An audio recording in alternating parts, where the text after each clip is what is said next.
നമ്മൾ റീനാമെ ഷോക്ക് അടിപ്പിച്ചതിനുള്ള പകരം വീട്ടൽ. ഷോക്ക് അടിപ്പിച്ചതാണോന്നൊന്നും എനിക്കറിയില്ല.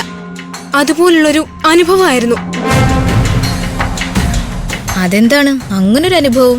ഇവള് 5 സുന്ദരികൾ പുറകെ നിന്ന് അടിച്ചിരിക്കുന്നത്. അതുകൊണ്ടാ ഇവൾക്ക് നടന്ന കാര്യങ്ങളൊന്നും ഓർമ്മയില്ലാത്ത. പുറകെ നിന്നുള്ള അറ്റാക്ക് ആവുമ്പോ അടിച്ചിട്ടത് ആരാണെന്ന് പോലും അറിയാൻ കഴിയില്ലല്ലോ. എന്നെ പുറകെ നടിച്ചത് 5 സുന്ദരികളാണെന്ന് നിങ്ങൾക്ക് ഉറപ്പുണ്ടോ? അവര് തന്നെയാ ചെയ്ത്. നിന്നെ അടിച്ചിട്ടതുപോലെ 5 സുന്ദരികൾ കിരണിനെ അടിച്ചിട്ടിട്ട് ചവിട്ടിക്കൂട്ടി. അപ്പൊ തിരിച്ച് നിങ്ങൾക്കും കിട്ടിയിട്ടുണ്ടാവുമല്ലോ. ഒന്നും പറയണ്ട മൃദുല, അടിയും തിരിച്ചടിയൊക്കെ അതിന്റെ മുറ പോലെ നടന്നു. ഇനി നേരിട്ടുള്ള ഏറ്റുമുട്ടലെ നമ്മൾ ഒഴിവാക്കുക. എന്നെ അടിച്ചിട്ട് അവരോട് പകരം ചോദിക്കാതെ ഒഴിവാക്കാനാണോ? 5 സുന്ദരികളെ കൊടുക്കാൻ നമ്മൾ വേറൊരു പ്ലാനാ തയ്യാറാക്കുന്നത്. അതെന്താ? അതെല്ലാം വഴിയെ നിനക്ക് കാണാം.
അനു,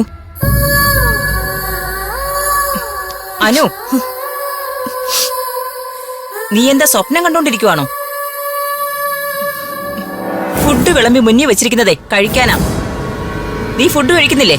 എനിക്ക് വിശപ്പില്ല, അത്ര തന്നെ. വേറൊന്നും എനിക്ക് പറയാനില്ല. നീ ഇങ്ങനെ പ്രതിഷേധിച്ചാലൊന്നും നിന്റെ മനസ്സിലെ ആഗ്രഹം നടക്കില്ല. ഈ വീട്ടില് ഞാൻ തീരുമാനിക്കുന്നതേ നടക്കൂ. അത് നീ അനുസരിച്ചാൽ മാത്രമേ നീ ആഗ്രഹിക്കുന്നത് പോലെ നിനക്ക് ജീവിക്കാൻ കഴിയൂ.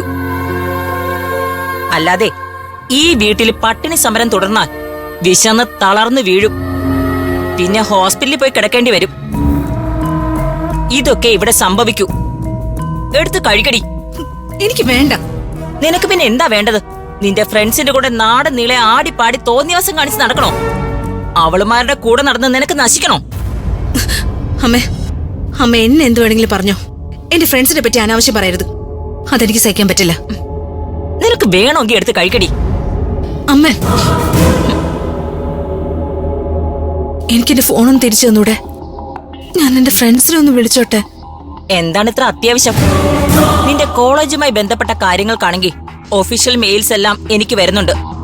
നിന്നോട് പറയേണ്ടതാണെങ്കിൽ ഞാൻ പറഞ്ഞോളാം. അമ്മേ, എന്റെ ഫ്രണ്ട്സിനോട് ഞാൻ 2 വാക്ക് സംസാരിച്ചോട്ടെ. അവരോട് മിണ്ടാതിരുന്ന എനിക്കൊരു സന്തോഷം കിട്ടില്ല. ഞാൻ നിനക്ക് ഫോൺ തരാം. നിനക്ക് നിന്റെ ഫ്രണ്ട്സുമായി ഇന്ററാക്ട് ചെയ്യാനുള്ള അവസരവും തരാം. പക്ഷേ ഞാൻ നിന്നോട് ആവശ്യപ്പെട്ട കാര്യം ചെയ്തു തന്ന മാത്രം. അതിന് നീ തയ്യാറായാൽ മാത്രമേ നിനക്ക് നിന്റെ ഫ്രണ്ട്സിനെ കാണാൻ കഴിയൂ. അതുവരെ ഫോൺ ഉപയോഗിക്കാനോ ഈ വീടിന് പുറത്തു പോകാനോ നിനക്ക് അനുവാദം ഉണ്ടാവില്ല. അമ്മയുടെ ആഗ്രഹം ഒരിക്കലും നടക്കാൻ പോകുന്നില്ല. എന്നാലേ നീ ഇനി ഒരിക്കലും നിന്റെ ഫ്രണ്ട്സിനെ കാണാനും പോകുന്നില്ല. ഞാൻ എന്റെ ഫ്രണ്ട്സിനെ കാണും. ഞാൻ അവരുടെ അടുത്തേക്ക് പോവുകയും ചെയ്യും. എന്നെ തടയാൻ അമ്മയ്ക്ക് പറ്റില്ല. നീ എന്നെ ധിക്കരിച്ച് പോവോ? പോവും. നീ പോവോടി?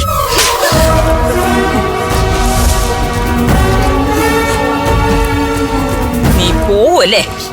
പോവെന്ന് പറഞ്ഞ് ഞാൻ പോയിരിക്കും. അഹങ്കാരി.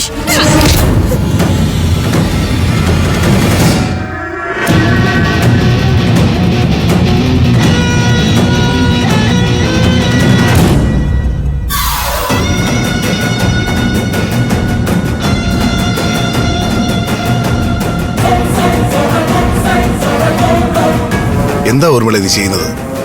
ആരെയാ നീ തല്ലുന്നത്? നീ പ്രസവിച്ച മകളല്ലേ ഇവൾ. ഇവളെ നീ അടിച്ചാൽ ആർക്കാ വേദനിക്കുക? നിനക്ക് തന്നെയല്ലേ?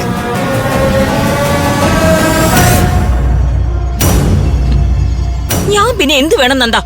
ഇവളെ പ്രസവിച്ച അമ്മ ഞാനാണെന്ന ചിന്ത ഇവക്കില്ലല്ലോ. ഞാൻ പറയുന്ന എന്തെങ്കിലും ഇവളെ അനുസരിച്ചിട്ടുണ്ടോ? മോളെ,